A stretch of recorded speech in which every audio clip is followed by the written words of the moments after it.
Microsoft today announced it would no longer manufacture its Kinect device. Most will remember the Kinect as a mediocre attempt at competing with the Nintendo Wii. As a camera that featured motion tracking and voice recognition, it was little more than a gimmick for Xbox gamers. But as a tool for scientists and researchers, it was one of the greatest inventions of the last decade. Kinect should have never been pigeonholed into being a gamer's gadget, and it's obvious it was ahead of its time. If Microsoft wanted to market it today, the company could put out a press release touting features the device had in 2010, and it would still look pretty good. Machine learning capabilities, built-in 3D motion tracking, and a consumer-level device voice recognition, gesture control, built-in PC integration. The problem with the device, and the reason why so many people hated on it, was that it kept trying to be something it clearly wasn't.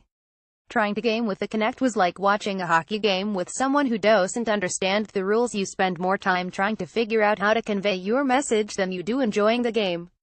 Anyone who got excited at the idea of playing Halo or Forza with one, before it actually launched, was probably disappointed at what it actually did. The first Kinect was a device that made you repeat yourself over and over until you were frustrated and yelling, while simultaneously causing you to furiously stomp around waving your arms like a crazy person. If you were lucky, all of your effort and bluster would produce some kind of result on your screen. Yet, I'm not the only person who firmly believes that Kinect is the second best piece of hardware made in the last decade, behind, of course, the iPhone. It's been an amazing tool for researchers, with a resume that includes solving a 65-million-year-old dinosaur mystery. The combination of sensors, quality of the camera, and baked-in machine learning made it one of the most affordably priced devices for portable 3D scanning applications available. And it came out years before the idea of AI in a smartphone or gadget was seriously being considered.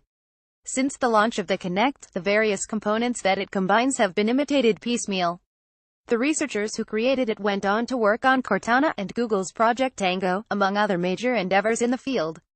Breaking down the various sensors and functions of Kinect creates the family tree for drones that see, voice assistants that listen, and motion trackers with depth sensing. The Kinect was overpriced as a game controller. It costs about as much as a Nintendo Wii with only half the fun. However, as a 3D camera with an array of sensors, baked-in machine learning, voice recognition, and amazing portability, it was a heavily underpriced research tool. The problem is only thousands of people need a Kinect to conduct research, and the device works so well that they don't need anything else from Microsoft. It's a business flop, really, because the company was banking on millions of gamers adopting it as a killer app for Xbox. You can't blame Microsoft for abandoning its nerdy camera. It's definitely not making any money off of it. And we can hope the spirit of the Kinect will live on in HoloLens, which contains some hardware designed by the Kinect team.